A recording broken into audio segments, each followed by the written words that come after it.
Morning to everyone. So we are very happy today. We are able to invite Dr. Chandima here to share with us on the Nibbedhika Sutta, specifically the 6 Buddhist penetration. So I would like to introduce Dr. Chandima. Bhante Dr. Gango Davila Chandima is the Associate Editor of the Journal of International Buddhist Studies, GIBS, which is published by the Buddhist Research Institute of Mahachulalongkorn University in Thailand. He was previously a research fellow at the Center for Studies in Religion and Society in the University of Victoria, Canada. Bhante Dr. Chandima was also the Theravada Buddhist chaplain at the University of British Columbia in Vancouver, Canada from 2012 to 2016. Bhante is currently the senior advisor to Patisota, a virtual Dharma organization that hosts a weekly online Pali reading class, Sutta discussion, Dharma talks, and a variety of other Dharma activities. His Dharma works can be accessed at https://patisota@blogspot.com. So without further ado, we would like to welcome Dr. Chandima to proceed with his Dharma sharing with us on the Nibbedhika Sutta. Thank you, Brother Leonard.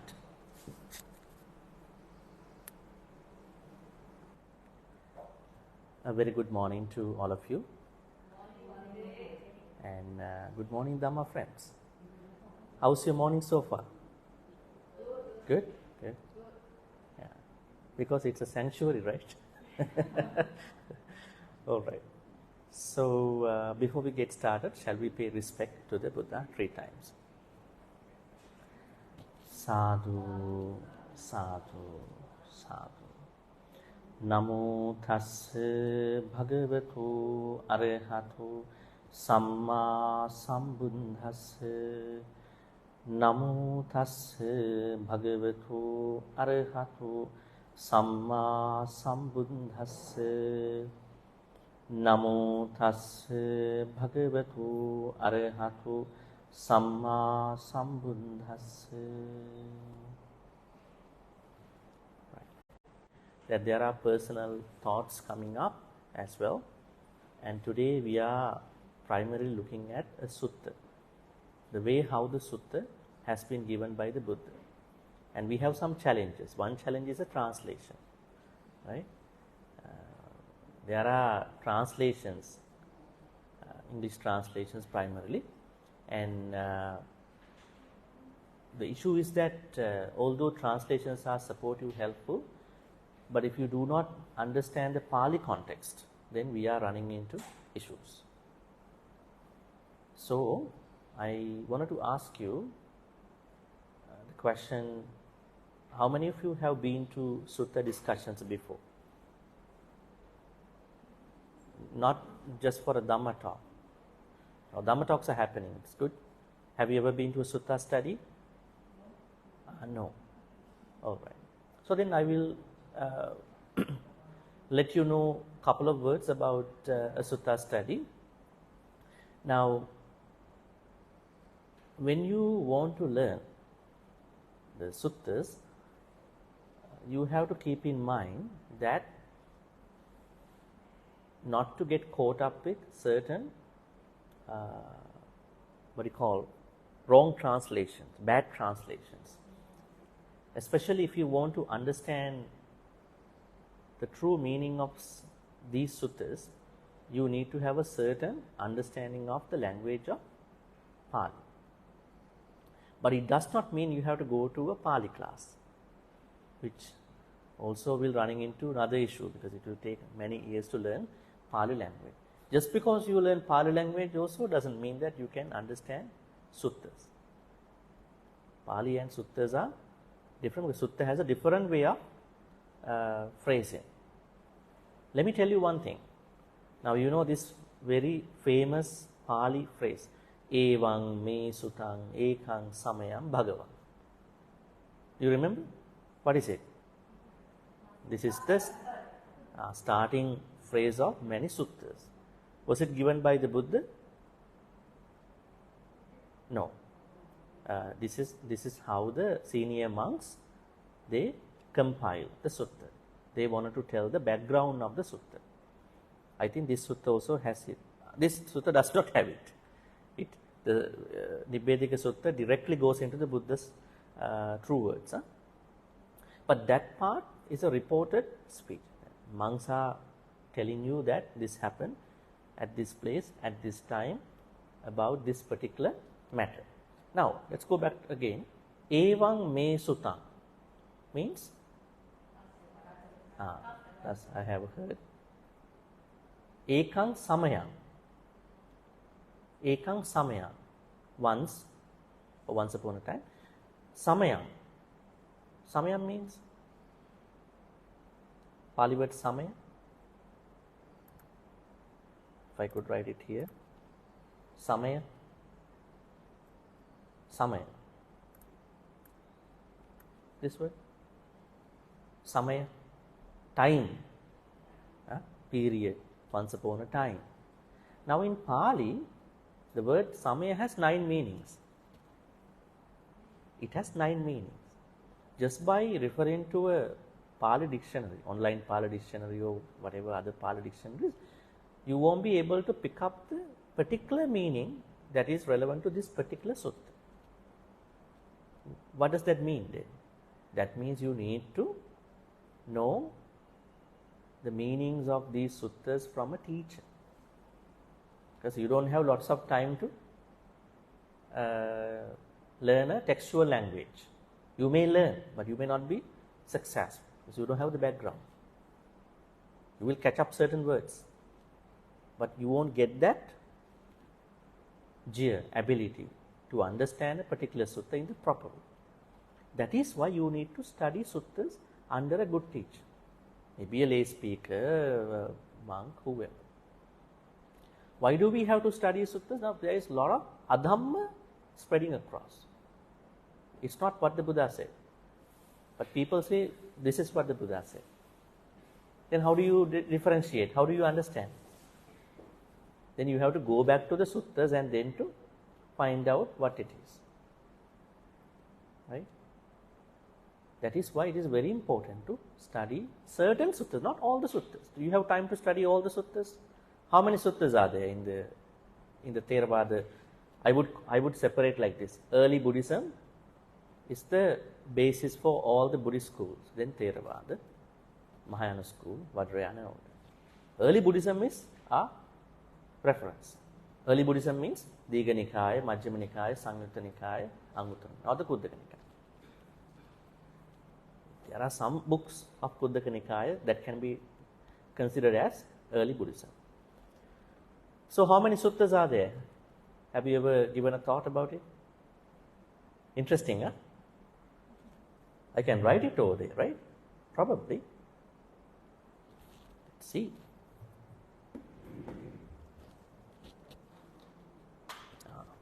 Right. Hope this is long. And you can see over here. Now I said, what do you call, Sutta Pitaka? Suttas. Sutta Pitaka.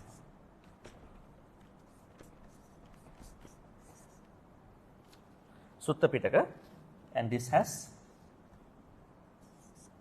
5 books. We call them Nikayas, but we don't take the 5th one as early Buddhism.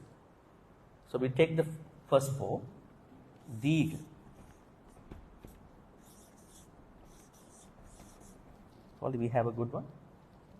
Maybe this one. Digha. Second one is Majjhima. Majjhima.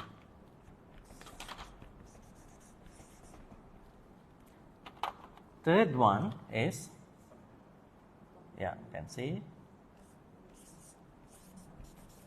Sangyutta. The fourth one is Anguttara.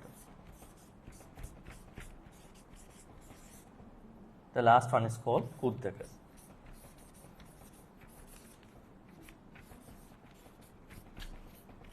I think the previous one is better than this.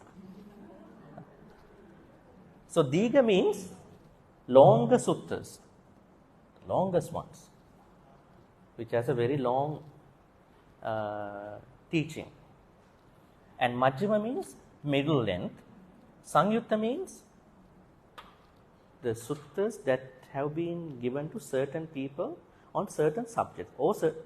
There are two ways to look at it.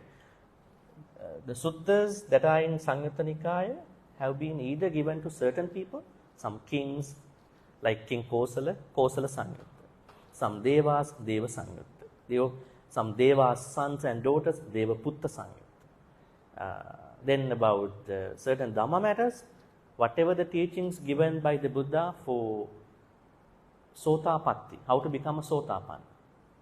So, they have been classified as Sotapatti Samyutta. Whatever the teachings about the Bojjangas, 7 Bojjangas, Bojjanga Samyutta. Okay. Now, we're going to do the maths. Diga. How many suttas? 34. Have you ever tried reading one of these suttas? Very long. Majjhima. 152. Sanyutta.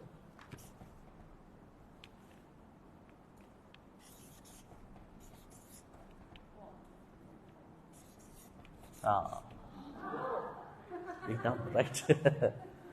Anguttara. This has 15 books, 15 texts. Now my question is, do you have time to read all these suttas? I don't think so. And you will waste lots of your time. Not reading a sutta, you will waste your time. You will waste your spiritual journey. So you have to understand which suttas are more important to read for your practice. So, where are the Satipatthana suttas? Satipatthana. You know the Satipatthana, establishing Satipatthanas, mindfulness. Where are they given out of these places? There are 2 Satipatthana suttas. One is the longest one, longer version. That comes under Digha Nikaya. And there is the one that we always refer to. That comes under Majjhima Nikaya. Now, do you think that all the Buddha's mindfulness teachings are only in one of these suttas? No. If you need more information on mindfulness, sati, then you must consult a certain Samyutta out of Samyutta Nikaya called, what do you call?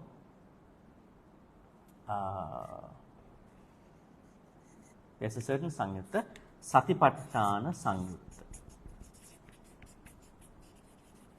That means any information that have not been properly regarded, discussed out of these 2 suttas that were given in the Digha Majjhima are given in the Satipatthana Samyutta. It's a whole section, like probably around 100 suttas about Satipatthana.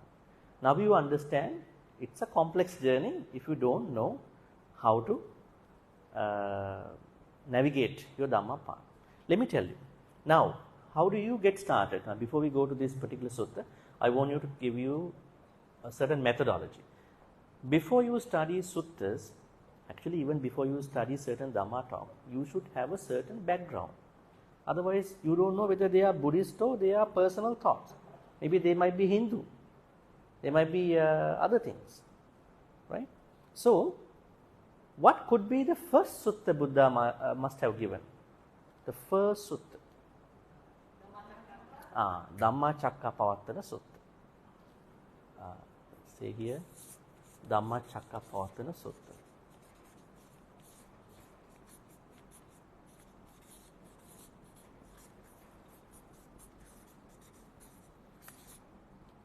Where do you find this sutta? Out of these works? Digha Nikaya? Isn't it?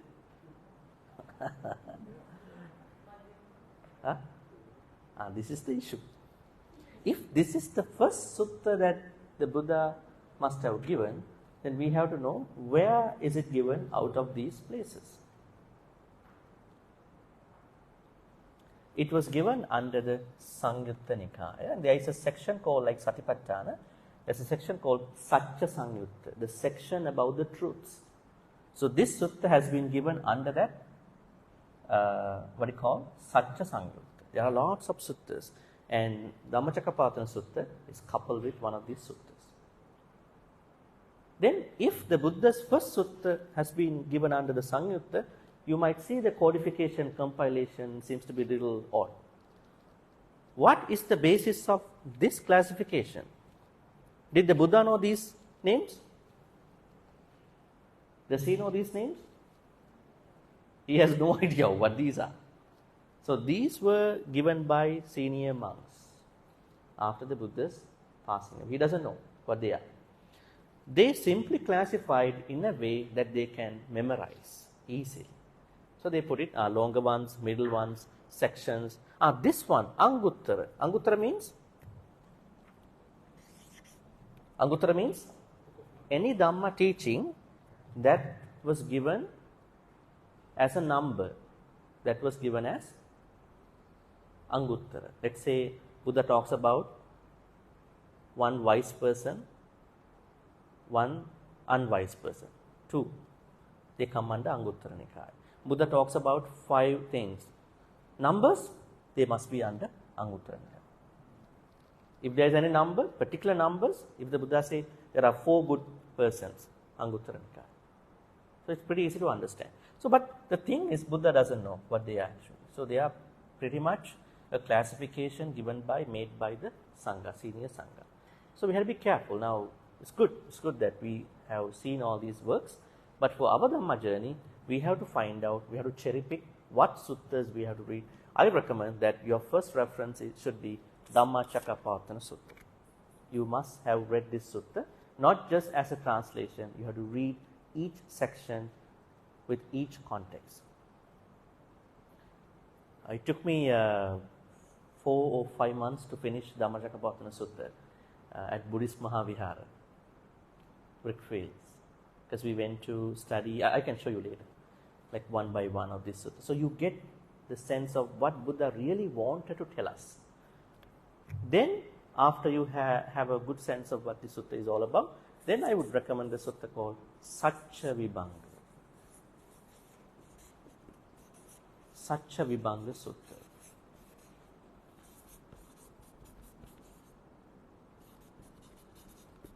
Sacca Vibhanga Sutta means, now although Dhammacakkappavattana Sutta is the first sutta which was given by the Buddha about why do you need to practice Dhamma, it is not a very detailed sutta. The Dhamma matters are not very much detailed, especially about the Four Noble Truths.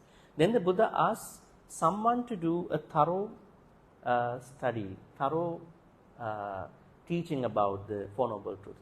That was the Sacca Vibhanga Sutta, which was given by Arahant Sariputta. So then you have to read the both then. Before reading these 2 suttas, I would recommend you to read another sutta called Alagaddu.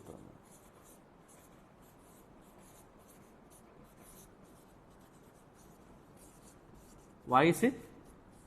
You know, when you do a research, you should have a methodology. Yeah?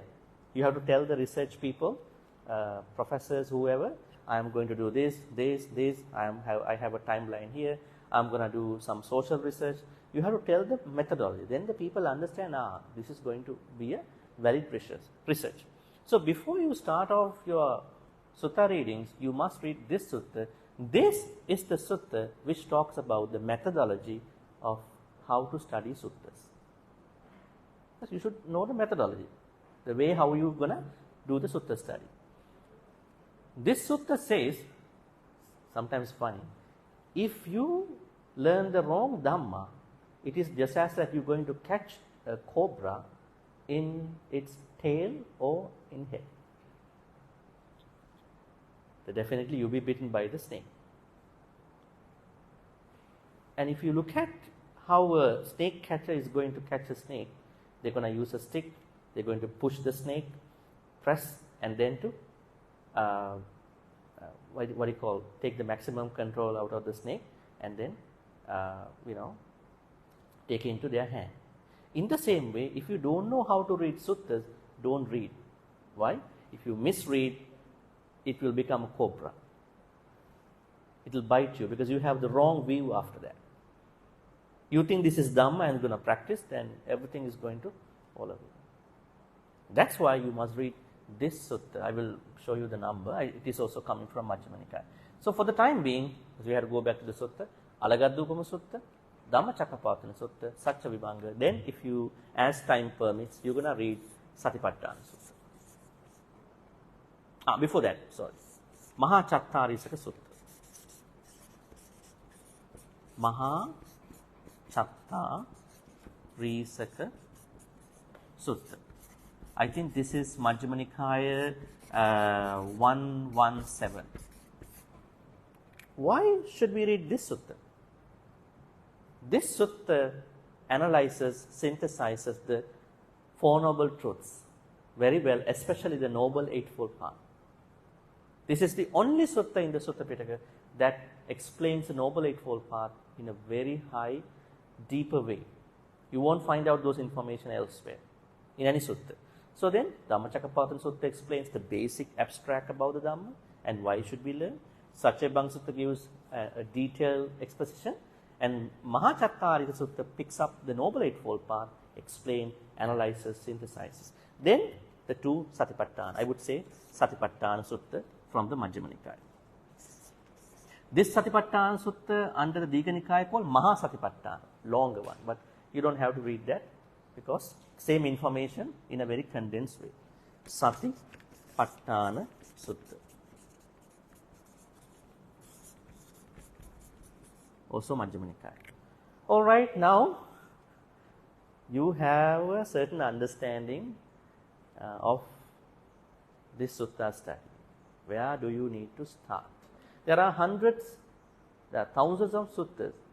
Then you can read them whenever you have time, but these are mandatory. If you don't read these ones, if you go to read those suttas, you never understand the true Dhamma. Alright, and the sutta that we are going to be discussing today comes under Anguttara Nikaya. Right? Nibbedhika Sutta, because there are numbers. Alright.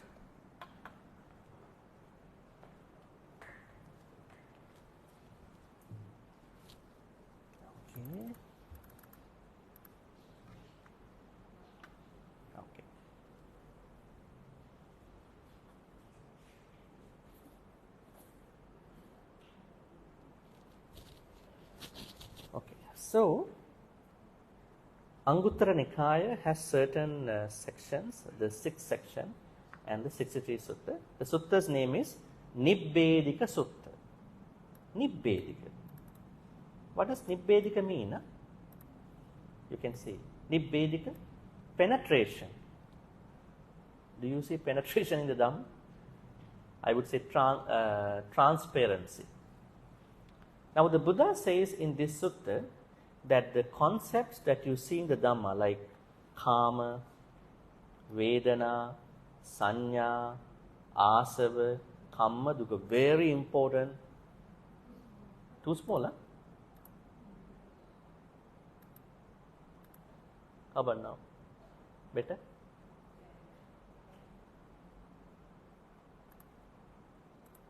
Now? Much better, right?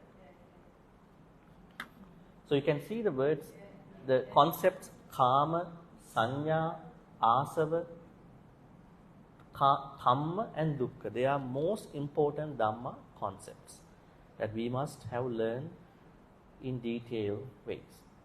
Actually, these concepts have been scattered everywhere in the suttas. But this is the only sutta that gives that penetration. That means not only we need a mere reading of the suttas, but also we need a very penetrative understanding about these concepts. But before that, let me ask from you, how have you understood these Pali terms in your own reading? Kamma, K-A, this term. Huh? What does kamma mean? Anybody? Kamma? Who said action? That is kamma. Kamma is different. See, you see kamma also here. Then this is called kamma. What does kamma mean? Huh? No. That is kaya. Bodhi means kaya.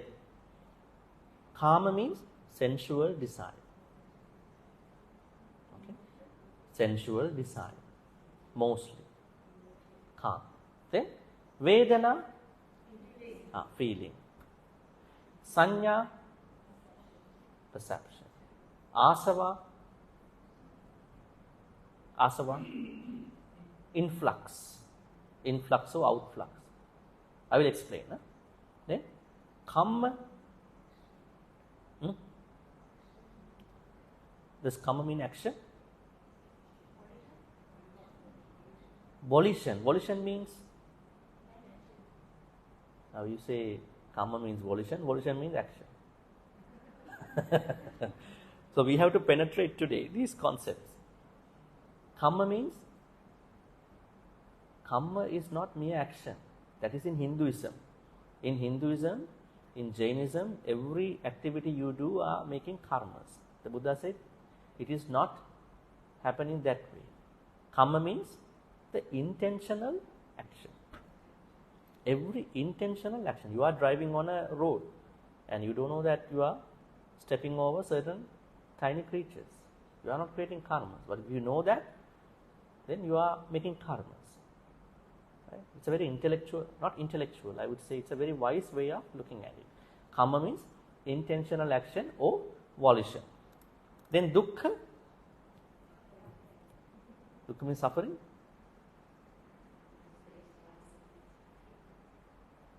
Is dukkha necessarily suffering?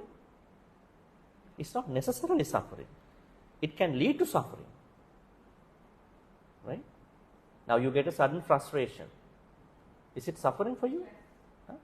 You might not like that feeling, but it is not suffering.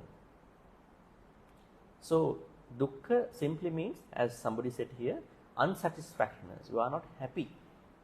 So it varies from a minor dissatisfaction onto the suffering. Now you can see the wrong translations, bad translation.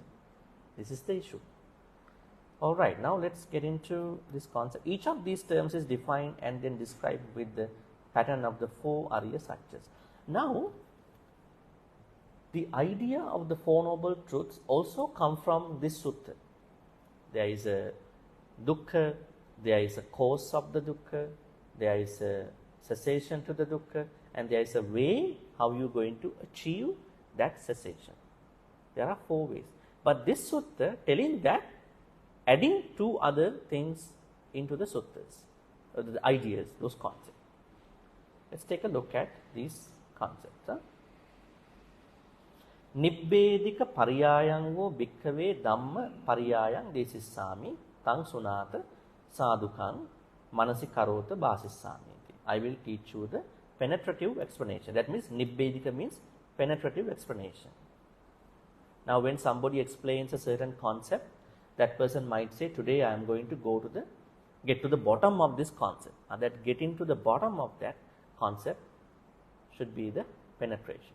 Okay, a lot of people do not get to the bottom of that concept. One very easy Dhamma concept, very important Dhamma concept for this is Yoniso Manasikara. Right? It is the primary Dhamma thing that we have to practice all the time. What does Yoniso Manasikara mean? Wise attention. Let me write that for you. I'm asking this one. Yoniso Manasikara. Right.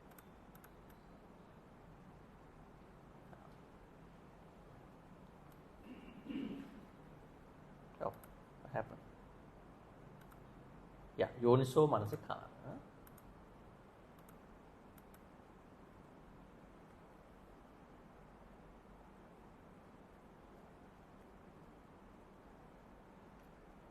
How do we practice this? This is called wise attention. Now we have attention. Our attention spans over certain things. Now the average attention of many people could be 2 to 3 minutes about something. Then how do we understand the wise attention? Yoniso Manasikara. Yoniso Manasikara is the most important quality that we have to practice every time. Because of Yoniso Manasikara, we are able to practice the Noble Eightfold Path. What does yoniso manasikara mean? I mean, you can say wise attention, but what does wise attention mean? Any thoughts?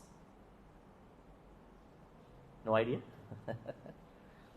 Yoniso manasikara means tracing dukkha down to its origin. You have to trace your dukkha down to its origin. Yoniso means origin. Now we do not trace the dukkha down to its origin. We only trace the dukkha down to its probably the front layer, probably the higher layer of the dukkha. We don't know what is happening. It's like an iceberg, tip of the iceberg. We don't know how big is the iceberg. So when we doing that, we have to go backward and forward of the Patisamuppada. If you really want to understand your dukkha, your unsatisfactoriness, you may have to trace back and trace forward. How do we do that? I have to see, why am I having this particular dukkha, this unsatisfactoriness? Maybe I have to go to the dependent origination, Patisamuppada. Then I will know it is because of, I have this feeling because of contact, Passapacchaya Vedana. I have this contact because of, how does Passa create? Avijja Pacchaya Sankara, Sankara Pacchaya Vijnana, Vijnana Pacchaya Namarupa, Namarupa Pacchaya Salayatana, Salayatana Pacchaya Passu. Then because I have taken different objects and I have been creating my own sense world. That is why I am having the touch. That is why I am having the feeling. That is why I am having the craving. That is why I am having the clinging. So you are going to go back looking at how this started. Also you can go forward. Now I have my touch, then that means it will create feelings, and feelings will create what you call craving. Craving will create clinging. Then clinging will create my next life. Being able to do this back and forth understanding is wise attention. Do you do that? This is called wise attention. So you are going to trace your dukkha down to its origin. Now let's go back. Nibbedhika means this wise attention. You cannot penetrate these concepts. What concepts? Kamma, Vedana, Sanya, Asava, Kamma, Dukkha. Then he says to us, Tang Sunata, listen to it. Sadhukang Manasikarota. Listening to Dhamma is not enough. Right? The Buddha says, just listening to Dhamma is not enough. You might hear from here and it will pass from here too. Right? So what is more important? After listening, you should be able to Manasikarota. Practice it with wise attention. That means we have to do that tracing backward, tracing forward kind of approach to understand life. Then only he will tell. Let me tell you. Now the sutta is a little bit longer, so I am going to only summarize, because otherwise we are kind of taking more time for that. Summarizing, then I am kind of having a discussion with you, so you will understand. Huh?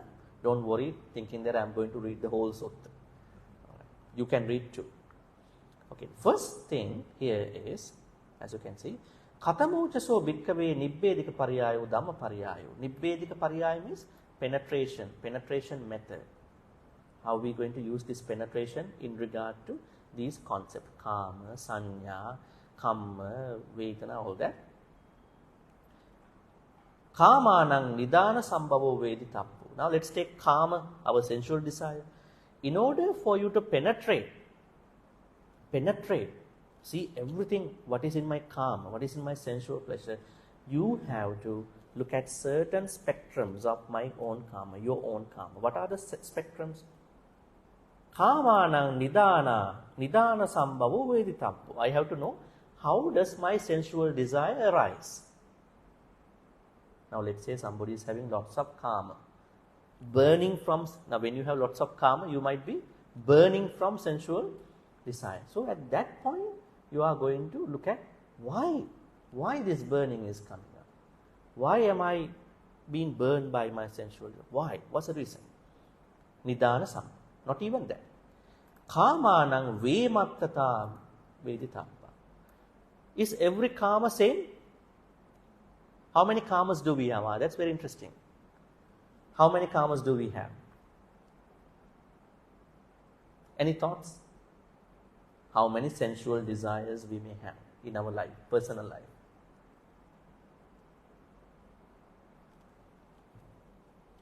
Any thoughts? Huh? Pardon me? 5. Can you name them?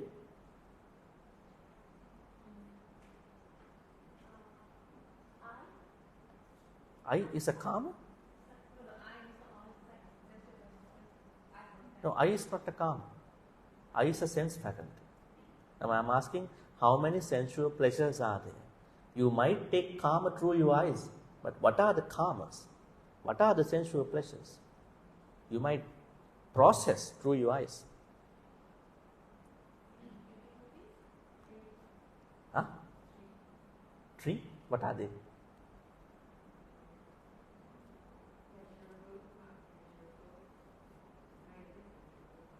No, that's a discussion about the feeling. Sukha Vedana, Dukkha Vedana, Adukkama Sutta.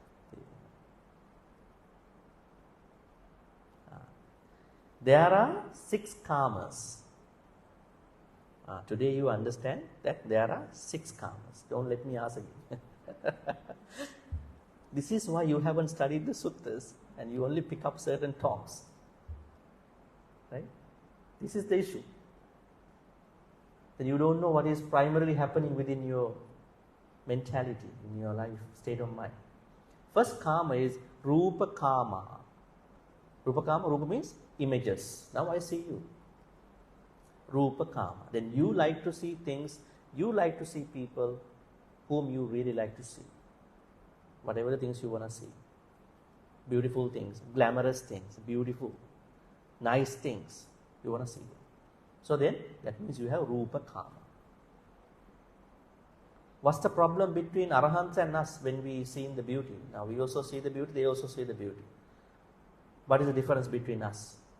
When we see the beauty, we either attract, we either repel. Arahants do not go to either states of mind. They are practicing upekha. They are in the middle. That is one karma, Rupa Karma. Second karma, ears. What would you get through ears? Saddha, Saddha Karma, sounds, sensual pleasures with regard to your sounds. You want to hear songs, you want to hear the beautiful, your what you call favorite people's sound, right? Every morning, you want to expect somebody's voice. Chanting, even chanting, it's also pleasure in a way. The way how you do it will become a kusala or akusala. Whatever the sounds, they will become sensual pleasures regarding sound. Then, Rupa Karma, Saddha Karma. Third one, Gandha Karma. Gandha means smell, aroma. You might like certain aroma, you might not like certain smell. You might say it's very smelly, you don't like it. So whatever the smell regarding the sensual pleasure. Now we have talked about 3 sensual pleasures. Then fourth one, taste. How do we say that? Rasa Karma. Today we had good food from this restaurant. Tomorrow we're going to be going to another place. This next week we're going to be tasting from another place. So our rasa, we have lots of sensual pleasures for our tongue. Rasa means, rasa goes to our tongue, not to the mouth, not to the teeth. Rasa Karma. Does it mean that going to a restaurant is a bad thing? No. It means understanding our rasa karma. Some people do not understand their sensual pleasure with regard to their taste. And the fifth one, pottabba karma. Pottabba means touch. You like to be sit on a very nice cushion. You want to be sleeping on a nice bed. Right? Like it's a big issue also for some people. When they go to another city, they don't feel that they can sleep in that bed. It is not the bed that they were sleeping in their house, right? They are complaining a lot. How many complaints are there because of the touch? And then finally, most important one, Dhammakam. Dhammakam. Dhammakam means? Interesting. What does Dhamma mean in that context? Dhamma? What does Dhamma mean in that context? Does it mean teachings of the Buddha? Now we talk about Rupa Kama, Saddha Kama, Gandha Kama, Rasa Kama, Pottabha Kama, now Dhamma Kama. Dhamma Kama means Dhamma in that context means phenomena, thoughts. So we would like to be in a mood, in a mentality about certain thoughts since the morning up until the end of the day. Right? Our thoughts, our mood. Right? If somebody going to stir up our thoughts, mess up our thoughts, we don't like. I want to be with these particular thoughts. So Dhamma, that at that point means Dhamma, that means thought. Now we have 6 types of sensual pleasures. Let me ask you, were you? I think you know these 6 are, but you were not able to be vocal about what they are. Today, now you understand what they are. So you have to know these things. This is what karma means here. So then you will understand karma has a diversity. Your karma is very diverse, very different. Like the Rupa karma is different from Saddha karma. Right? Your sensuality with regard to your eyes and then the sounds are 2 different karmas. So then there is a diversity, there are differences. So that is called as Vematta karma. Now you have to know the reason, cause of your karma, you have to know the diversity, the differences, different manifestations of your karma. Third one, Kamanang vipako veditappu. You also need to know what will happen to you, what will happen to me when I let myself allow certain karmas to happen in my life. There are repercussions, there are results. Right? How many people are saying, if you go to the correctional facilities, the prison, oh, if I had taken 1 more second, I would have not been in the prison. Why? I made a bad choice. I would have taken more minutes to think about, reflect on what I was doing. Maybe a criminal activity, maybe a stupid activity. They would have taken so much time. They are telling people, they are telling sometimes spiritual people, what if I could have taken more time to think about what I was going to do? I would have not been in the prison, correctional facility. So every time, whenever you are doing whenever you are encouraging any karmas in your life, you have to also know what will happen. What if I do this? What will happen to me? What will happen to me? I mean, physically, mentally, emotionally, legally, and all these aspects. So you need to know that aspect also. Then, Kama nirodho veditampo, how to cease my karmas. What should you do in order to cease your karma, end your karmas? You have to become, what is the bare minimum level of the ending of your karmas? Will you become a person who may have no karma when you become a Sotapanna? What are the things that you have to overcome in order to become a Sotapanna? Am I talking to a very basic class? I think you have been learning a lot of things. I mean, what are the things you have to overcome if you want to become a Sotapanna?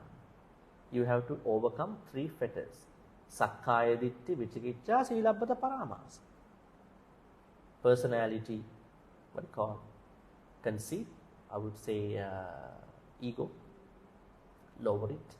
And then Silabbata Paramasa means clinging to what you call extreme sila and some of the cults. And then Vicikicca, overcome certain doubts about spirituality. Then you will become a Sotapanna, if you do the right way. And then if you want to become a Sakadagami, the second stage, what should you do? You have to overcome 2 things, but not 100% perfectly. Maybe you have to diminish 2 things to a certain level. What are those 2? Kamaraga Patika, sensual desire and anger. You will not overcome completely. You will not cease them, but you will diminish them. That means you still have kama raga patika, but not in that full blown version. You can manage them. Whenever you have kama raga, you are able to subdue them. But Sotapanna cannot. Sotapanna still has kama raga and patika, but the one good thing is that he will not be reborn in apayas. That's good, huh? He will not become an animal. So he is free from the 4 apayas. That's a good thing. At least, at the very least. Sakadagami, going a step further, going to reduce, diminish lust and then anger. I would say 50%. Only by becoming an anagami, you're going to completely end your kama raga. Right? Then kama nirodha happens when you become an anagami. But even after you became an anagami, you still have certain other lust ragas for rupa raga, arupa raga. You might be thinking, I want to be reborn in a Brahma world. But kama raga is gone. Alright? So kama nirodha. Kama nirodha gamini patipada. That means now you want to know how to cease, how to stop your kama raga. Then you want to know how to do that process. What to do to attain that process. Alright, so similarly you can see Vedana is also the same, Sanya is also the same, Asava is also the same, Kamma is also the same, Dukkha is also the same. They all must be understood in their why those are happening, the reason, and then the differences between those activities of particular concept, and then what will happen if you promote any of these concepts, and then how to stop that and the process.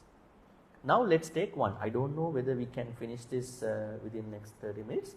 So I will pick up one very important, maybe karma. I will pick up karma and then we'll discuss that. Right? Otherwise we won't have time to finish all that. I think it's important. It might be okay then. Let's take karma. Now we have to find out what is the reason of the karma, what are the differences in my karma, how to stop the karma, and then how to do it. We will see that. Kama bhikkave veditabba kamanang nidana sambhavo vitabbo kamanang vemattata vitabbo kamanang vipako vitabbo kama nirodho vitabbo kama nirodhagamini. Again the same. Why do you see a lot of repetition in these suttas? Any clue? Any guess? When you read suttas, you see a lot of repetitions. The same thing has been repeated. Oftentimes. Why is it? Any thoughts? Do you like repetitions? Do you like repetitions when you read something? Huh? No. Yes? Did you say yes?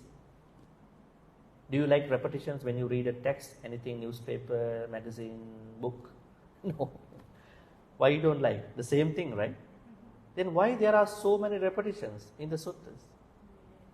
Huh? In Dhamma there is a certain understanding that when there is a repetition, that helps us to further understand that Dhamma matter.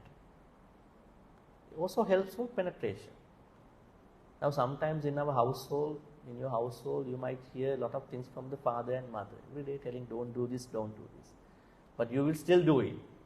But after telling many months, you will come to a certain point, I should not do it. Because I hear it a lot. Right? So repetition can help. On the other hand, repetitions are there because these teachings have been come down to us by oral tradition. Like what you call by memorization. That means the monks had to always memorize. So in order for them to memorize, they may add repetitions again and again. So it's easy for them to memorize and not to forget. But my thought is that it is just to further our understanding about the suttas. Now the same thing has been given again, making the sutta is very bulky. Right? All right. Now the Buddha talks about kamma very well. We'll see that. Panchame bhikkave kama guna chakku vinyeya rupa. The Buddha says our rupa kama, that means our sensuality with regard to the eyes, are always itta, kanta, manapa, piya rupa, kama upasanga. You can see here, itta agreeable, then kanta pleasing, manapa charming, piya rupa endearing, then kama upasangita fostering desire. Rajaniya enticing. That means whenever you like somebody's what you call form, maybe the nature, maybe any other thing, you are highly getting attracted to that person. You don't know how deep you're going to get attracted. The Buddha says these words to understand how strong is your karma. Now this is just for the rupa. The rest is the same. So what you call what is happening to your sounds, what is happening to your smell, what is happening to your taste, what is happening to your touch, what is happening to your thoughts. So I'm not going to say that. They all are agreeable, pleasing, charming, endearing, fostering desire, enticing. Right? Now, this is called strings of sensuality. Strings. Now, whenever we are strongly attracted to these subjects, sound, I would say, images, form, sounds, smells, touch, thoughts, then we are bonded by strings. What will happen when you are tight roped by somebody? Somebody is bringing a rope and they're going to tight rope you. What will happen to you? You cannot do anything else. You are tight roped. A lot of strings are going everywhere. That thing will happen to you. Right? We call it, in other words, called a bond. Like some people wrongly pronounce Sangha. We are offering dana to Sangha. Is it correct? How to pronounce this Pali word? Sangha. Huh? There is an aspirate, Sangha. If not, what will happen? If you don't pronounce properly, there is another Pali word called Sangha, Sangha. Sangha means bond, attachment. Sangha. Many Pali words you have to properly pronounce. Maybe I might show you another thing. It's good for a sutta study too. Maybe here. Sangha and Sangha. Sangha means bond. Sangha means community. You have to pronounce properly. It has to be Sangha. How many Sanghas do you have? You might do the maths. There's 1 monk, 2 monk, 3 monk. Sangha is a community. How many Sanghas do you have? 4 Sanghas. There are 4 Sanghas, 4 categories of Sanghas. Who are they? Any thoughts?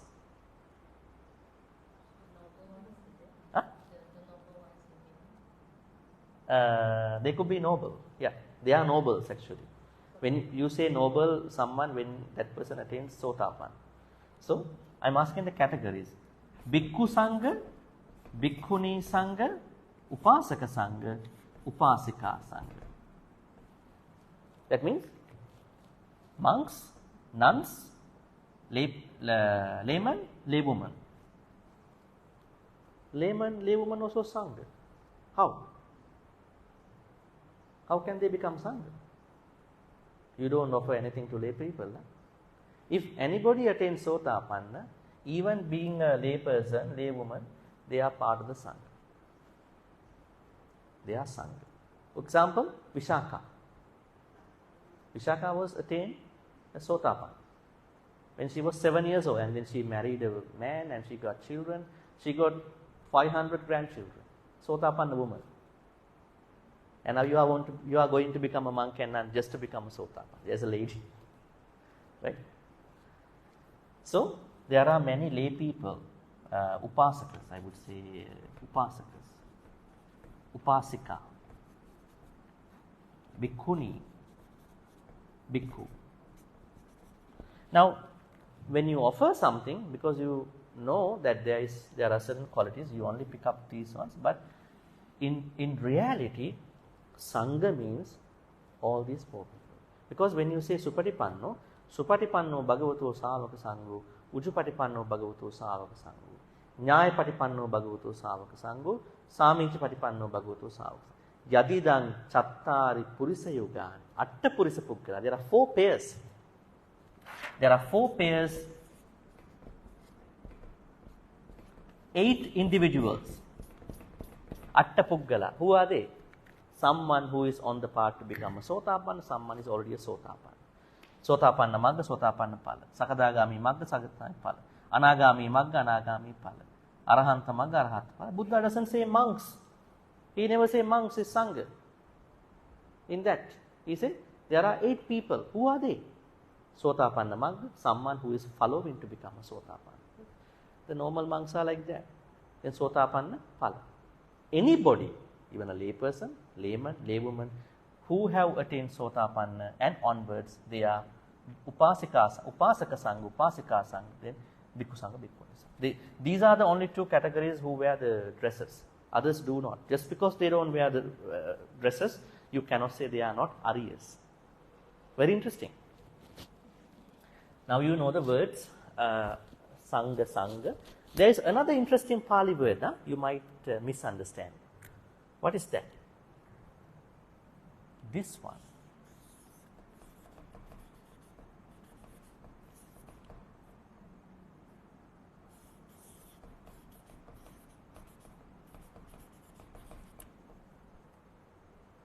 Have you ever found out? I think the second one you already found out. Dhamma. We just discussed also a little bit. That previous one, have you ever found out? Really? Now when I say, you'll be embarrassed. Huh? Now when I show the place, you'll be embarrassed. You want to be?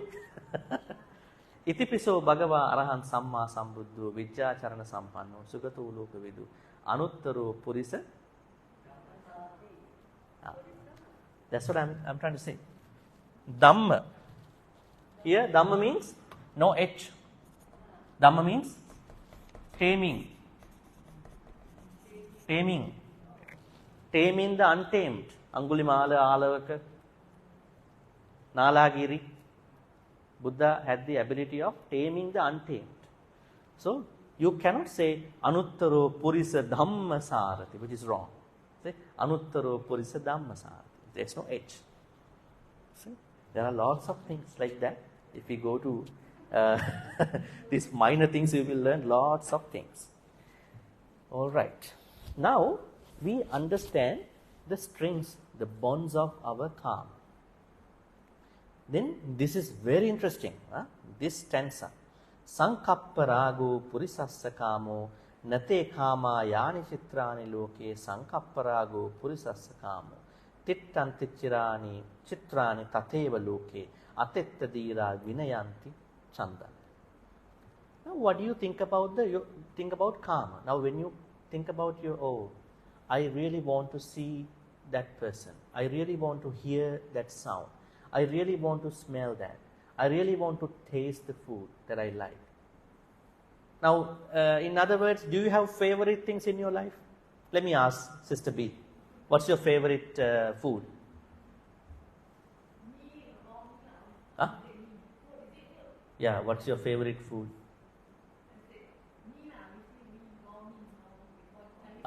Chinese food. How about you? Over there. What's your favorite song? You are embarrassed to say. So long didn't hear a song. So we have favorite things, favorite people, favorite sound, favorite taste, favorite smell, favorite thought. Now the Buddha says something very interesting. Now you might say, without seeing that person, without hearing that sound, without smelling that particular aroma, without tasting that particular food from that restaurant, this Without having that mentality, you are unhappy. The Buddha said, your real sensual pleasure is not in that person, in that food, in that sound, in that touch, in that thought. It is just a conceptual thing. Your sensual pleasure lies as a conceptual thing, not in that particular person, not in that particular song, not in that particular smell. Let's see.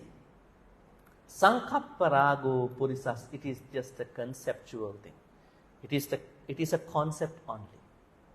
That means if you overcome that concept, you won't have any sensual pleasures.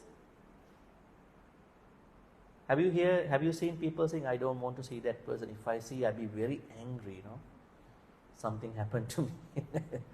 It is not that person. It is how you have given the meaning to an event which happened with that person in the past. If you overcome that thought, you don't bother even if you see that person. You have given a meaning to that event that happened 10 years ago, maybe an argument, maybe something like that. So the Buddha said, it is not the object, it is your conceptualized understanding which you have given to that person in your mind. It is not the food, as you said, it is not that Chinese particular food, it is what you have given to your concept that I really like that food, then you can actually work on it. That means if you really want to get rid of your sensual pleasures, if you want to diminish them, you can work on here, not about other things outside. Don't worry about other things. Remember what some people asked from the Buddha in one sutta, Indriya Bhavana Sutta in the Majjhima Nikaya, the last sutta. If you go to Majjhima Nikaya, the last sutta, in that sutta there is a blind person who is coming to the Buddha. Then, no, not a blind person, he's a good person. He's asking something about blindness. He's asking from the Buddha, Bhante, I don't like to see somebody. When I see, I get some, difficult emotions. Then, is it okay if I don't see them? Then the Buddha said, blind people will attain Nibbana faster than me. Because they don't see anything, right? But they don't. Then there is somebody else coming to see the Buddha. Bhante, there is somebody whose words are very unpleasant to me. I had a lot of bad experiences in my past. So, can I not listen to them? Maybe not going closer to them, maybe not being around them. Then the Buddha said, deaf people will attain Nibbana faster than me. So, it is not the sensory deprivation that will help you to attain Nibbana. Don't deprive of your senses. Taking care of your sense faculties, eyes, ears, nose, tongue, body, mind are not sensory deprivation. You are not covering them. You are not like putting something here, earbuds. You are seeing them, you are hearing them, you are smelling them, you are tasting them, but you are changing the meaning you are giving to that particular object. You are conceptualizing in a proper way. Right? This is what the Buddha says here. Nate kama yani. There are no karma things outside in this world. The Buddha says. Karma is a conceptual application that you have given to a certain object in your mind. Very interesting. Tittanti chitrani tateva loke atettira vinayanti channana. Wise people subdue their conceptualized desire. Alright, that makes sense. Huh? There are no karmas. When you ask, I think there are people who don't understand this. They are still trying to talk about this because they haven't studied these things. But they are saying, don't look at those people. Huh? You go to your room. Stop all the sound gadgets. That is un-Buddhist. It is not Buddhism. The Buddha says, you still get to see them. It is not their problem. It is you. You have given a meaning to whatever an event that happened between you and them or among others. Now we are going to see how do my karma arise in my life. Now we know what are the karmas. We know the differences between karma. We know how to get rid of our karma. Now we know we have to understand what is the cause of my karma. Katamocha bhikkave kamana nidana sambhava passo. Passo. Passa is the reason of karma. What is passa? Passa. Huh? Contact. Can you relate your karma to passa? Can you come up with an example? Maybe I can ask somebody of you. How does passa create your own karma? Your rupa karma, saddha karma, gandha karma, rasa karma, pottabha karma, dhamma karma. How it happens? Now let's say you have a favorite person that you want to see. Now you don't see that person now, but you still have rupa karma. Then how does passa create that? A previous experience, you have a previous remembrance of touch with that person. You are thinking about that contact that happened in the past. That is why you want to see that person. And now you are sitting on a cushion or a chair. Now you have a passa. Right? Very good. Comfy. Comfortable. And you might be complaining also. Maybe I had a good passa when I come last time. I had a good cushion, good chair. So we have previous passas, current passas, and then we are expecting future passas. Contacts.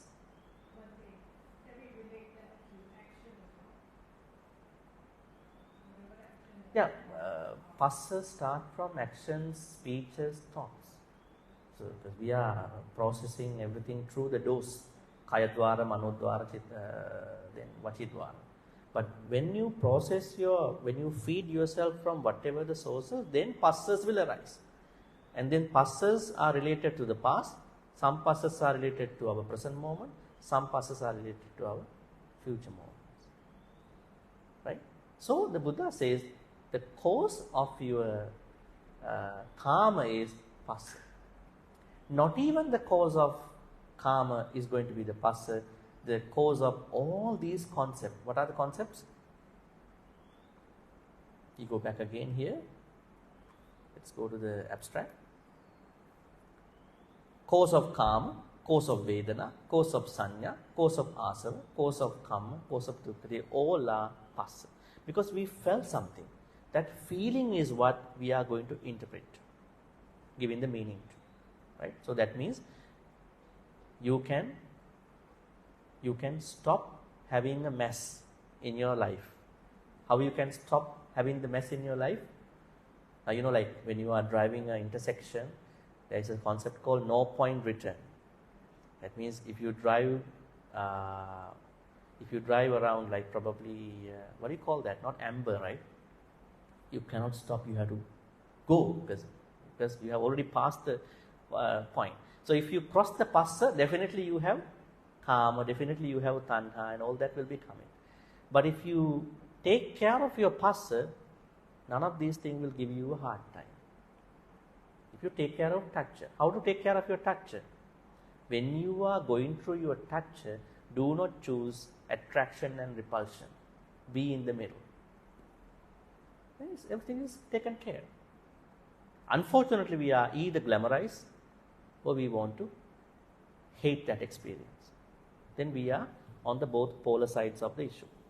So we have to bring upekka to that concept. Right? So let's go back again then. So what is the cause of your passa? Sorry, what is the cause of your karma? Passa, contact. That is your contact. Then we are going to discuss about Vemattata. Vematta means diversity of my karma. Are karmas very diverse? Some people have lot of karma for whatever they see. Some people have lot of karma for whatever they hear. Like music people, they are very sensitive to sounds. Even a small thing fell down, very sensitive to their sounds. Then creative people, photographers, they are very sensitive to what they see. Anything can be a photo in their journey. What about the people who are trying to create aromatic things? They are very sensitive to smell. What about the people who are very much into the taste? How do you call them? Who have a very good, who have an expertise about the taste, tasting experiences. Is there a particular term for that? Food savvy people, food savvy people. So they are very much sensitive to food. When other people taste it, they say just another food. But for the Maha, it's good. That particular one is very good. That soup is very good. That dish is very good. Something has been. But for us, it's normal food. But for that person, he or she is very sensitive to food. And then the touch, it may be a normal experience for us. For some people, that was a very comfy one. Very comfortable. That experience, when I went to that place, when I was with that person, when I was experiencing an adventurous trip, they are too sensitive. Then what about the thoughts? We all start our day. But there are people who are very much into certain attitudes, certain moods on the day. So they are very much sensitive to thoughts. What does it mean? Karma has a diversity. Every karma is not same. Different people process karmas differently. So we call it Vemattata. Then Buddha says, if you really want to get rid of your karmas in a good way, you have to know the differences between certain karmas. Then, Katamocha bhikkave kamanang vipako. Tajjang attabhavang abhinibbatteti punya bhagyang ma punya bhagyang. When you are into karmas, then what will happen? You are creating your next life because of through some karmas you might create punyas, some karmas you might create apunyas. Punya means merits, apunya means demerits. Creating your next life. Finally, Katamocha bhikkave kama nirodho. How to stop my karma? Passa nirodho bhikkave kama. You have to withdraw your passa. Then you will stop your karmas. How to do that? Ayameva ariyo addhangiko maggo kama nirodha gamini patipada. It is only by practicing the Noble Eightfold Path you are going to stop your passa. Whatever we study, wherever we study, we are going back to the Noble Eightfold Path. Why? That is the only path that you must follow in order to attain Nibbana, in order to follow the path. Alright, finally, I would say, Yato here, Yato ko bhikkave arya savako, evam kame pajanatiya. When you become a noble person, by doing so, you will become a noble person. You will wisely understand karma. Evam kamanang vemattatam pajana. You will know the differences of karma, diversity of karma. You also know the vipaka of karma. You also know karma nirodha, how to cease the karma. You also know how to stop that, how to do that particular stopping of the karma. Thereby, so imang nibbedhikam brahmacharyang pajanati karma. Then you will adding the penetrative understanding about this subject called karma. Then you will become penetrative about that particular subject called karma. So also the rest of the other concepts, which we don't have time to do today. What are the other concepts? Karma is as such, Vedana is also as such, Sanya is also as such, Asava is also as such, Kamma also as such, Dukkha also as such. Alright, any questions? I'm minding about the dana time of other monks here too. Yes. Can you take the mic also? 2 mics. Huh?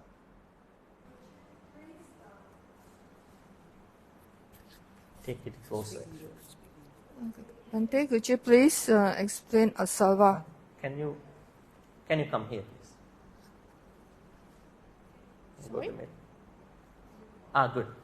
Here. Bhante, could you please explain Asava? Asava. Okay. Thank you. A good explanation of asava is the understanding of how our akusalas start. Our akusalas start from asava. Then roots, akusala moola. Then upakilesa. Then kilesa. Maybe I can write it here. Can we just turn it over? Okay. Maybe the middle one is better. You want this? Middle one. No. Yeah.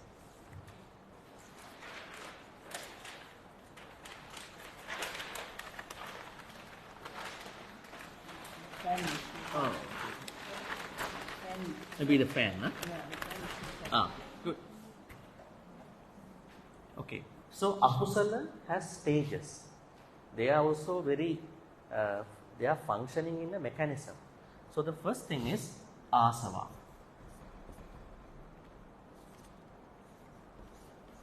We call them in two words, influxes or outfluxes. Asavas are the roots of our akusala. Lobha, dosa, moha, akusala. From asavas, we understand the akusala moolas start.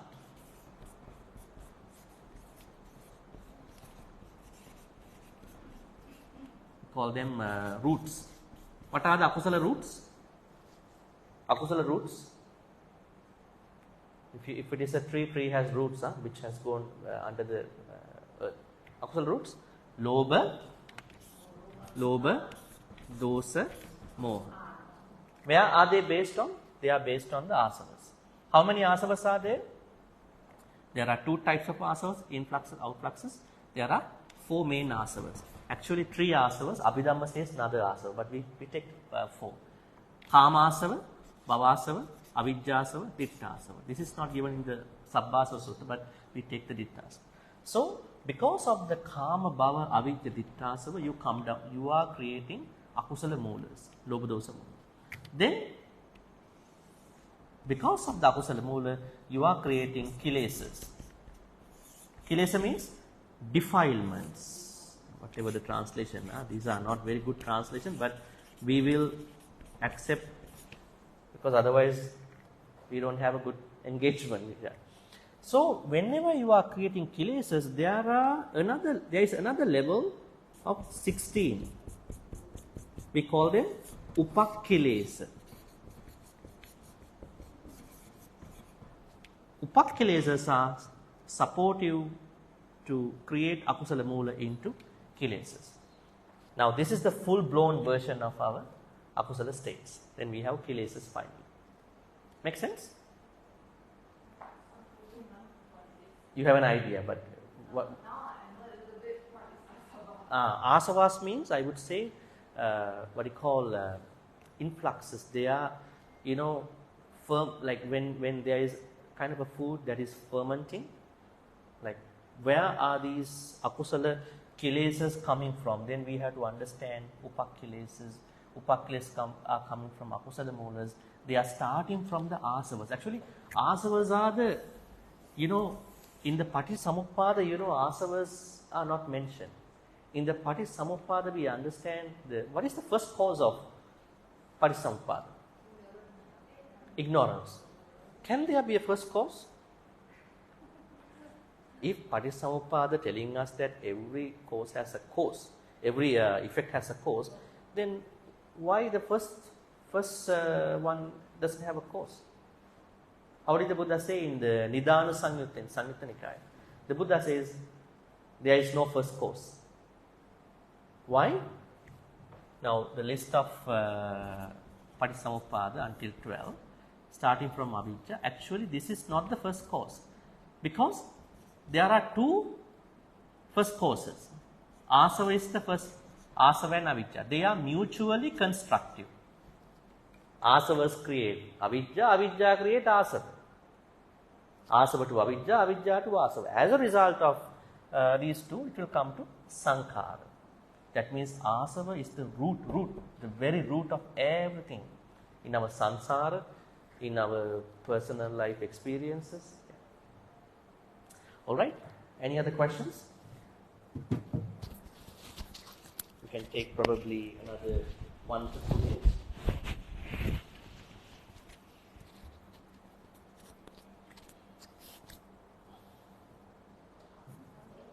Yes.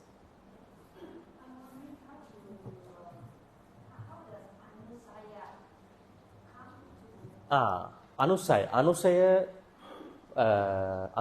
vitikkama parivuttana. This is how the kilesas come out. These are how to say, it is a teaching which, like it is a way how to see the kilesas. Now, when the akusalas have been full blown at the level of kilesas, they will function under 3 ways. Anusaya, they will function as very latent. You don't see them. but they are under the bottom. And then Vitikkama and Pariyuttana. Pariyuttana means the full blown in that place too. So Anusaya, Vitikkama, Pariyuttana means a way to understand the working of the kilesas, how they come up. It's not like a bipolar person, huh? Right? I mean, I'm not actually neglecting or insulting. You see, the bipolar people, they are very good people at certain points, but sometimes they blast. There are people who are very good, but all of a sudden something will happen to them. Huh? You might call a psychologically ill person. So that is why we all have kilesas. When you come here, your kilesas will become latent. In other words, dormant. Not dominant. They are dormant. They are lying somewhere. But when the objects come to play, they will become a little bit manifesting, and then Pariyuttana, full blown. Have you seen somebody who is very tolerant suddenly became very angry? That anger is very different from normal people's anger. Like normal people also can become angry. Yeah? They become angry, they will be cooled down. But you see someone very cool down, very calm, suddenly get angry for a very different reason. You cannot stop that person. Right? So, yes. All right. Anything else? Huh? Yes. So, we're going to then practice up by sharing good karmas. Huh? May all the good karmas which we've been accumulating today be transferred to all the departed ones. May they be well and happy. May they attain the supreme bliss of Nibbana. Sadhu, sadhu, sadhu. May all the good karmas be shared by all the Deva, Naga, Nibbedhika. May they be well and happy. May they protect all of you for good health, quality of life, prosperity, safety. And may they also attain the supreme bliss of Nibbana. Sadhu, sadhu, sadhu. May we also be in the company of the Kalyana Mittas till we attain the Nibbana. Imina punya kammine mami bala samagamo satang samagamo hotu yava Nibbana pattiya. Finally, may all the good karmas which you all been accumulating today by listening to Dhamma talk, especially from Dhamma Sutta study, be supportive, helpful for all of us to attain the supreme bliss of Nibbana. Sadhu, sadhu, sadhu. Abhivadana siddhisse niccang vaddha pachayino chattaro dhamma vanda. Thank you.